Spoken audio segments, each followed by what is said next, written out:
ప్రియమైన వారలారా, యేసు నామమున మీకు నా శుభాకాంక్షలు. నేను చెప్పినట్లుగా ఈ దేశం చాలా అందంగా ఉంది కదా. వెనక చూస్తున్నారు కదా, ఇది వేరొక గ్రామం, వేరొక పట్టణము. అక్కడ నివసించే ప్రజలు, అక్కడ కూడా మీరు ఒక దేవాలయమును చూస్తున్నారు. చాలా అందంగా ఉంది. కనుక జీవితంలో ఒకసారి దేవుని సృష్టిని ఇలా వచ్చి చూడాలి. దాని కొరకు మీరు ప్రార్థించండి. దేవుడు దాన్ని సాధ్యం చేయుదురు. సరే, దేవుడు ఈ దినం నాకు ఏ వాక్యమును ఉంచినారని అనుకుంటున్నారా? ఇర్మియా 31వ అధ్యాయము 4వ వచనము, నీవు కట్టబడినట్లు నేనిక మీదట నిన్ను కట్టింతునని దేవుడు చెబుతున్నారు.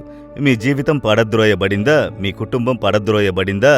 నా పనిలో ఒక బాధ, నష్టము, పని చెయ్యలేకపోతున్నాను, పడద్రోయబడినది. బిజినెస్లో అపజయము, నష్టము, కోల్పోయాను, పడద్రోయబడినది. పిల్లల జీవితము పడద్రోయబడినది. మా జీవితమే పడద్రోయబడిన పరిస్థితి. బాగా ఉన్న జీవితం పడద్రోయబడింది అనుకుంటున్నారా? దేవుడు చెబుతున్నారు, నేను మళ్ళీ నిన్ను కట్టింతును, నీవు కట్టబడుదువు. దేవుడు చెబుతున్నారు, కుమారుడా, భయపడకు, కలవరపడకు, నేను మళ్ళీ నిన్ను కట్టింతునని యేసు చెబుతున్నారు. కుమార్తె, నీవు మళ్ళీ కట్టబడుదువు, నేను కట్టెదనని చెబుతున్నారు. మీరు కోల్పోయినది మళ్ళీ పొందుకొందురు. కోల్పోయిన సంతోషము, ఆనందము మళ్ళీ పొందుకొందురు. కోల్పోయిన పని, ఆశీర్వాదము మళ్ళీ మీరు పొందుకొందురు. నేను కట్టింతును అని దేవుడు చెబుతున్నారు.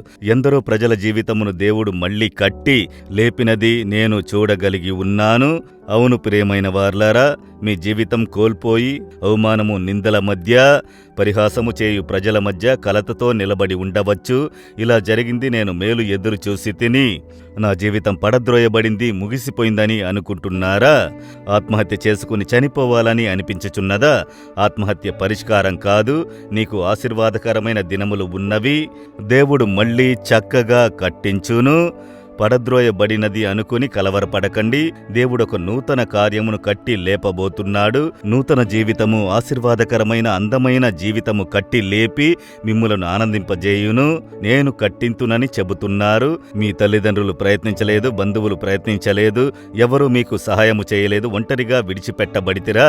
ప్రభు చెబుతున్నాడు, నా కుమార్తె, నేను నిన్ను మళ్ళీ కట్టింతును, నా కుమారుడా, నేను నిన్ను మళ్ళీ కట్టింతును. దాని కొరకు సిలువలో తనను బలిగా సమర్పించుకున్నారు. తన కొట్టుటకు సమర్పించుకుని సిలువలో అన్నిటినీ కోల్పోయి వేలాడుటకు కారణము, నిన్ను కట్టించుటకు నన్ను నేను బలిగా సమర్పించుకున్నాను. నీవు నా కుమారుడవు, నా కుమార్తెవు, నేను నిన్ను మళ్ళీ కట్టింతునని చెబుతున్నారు. విశ్వసించుడి. విశ్వాసంతో ప్రార్థించెదరా?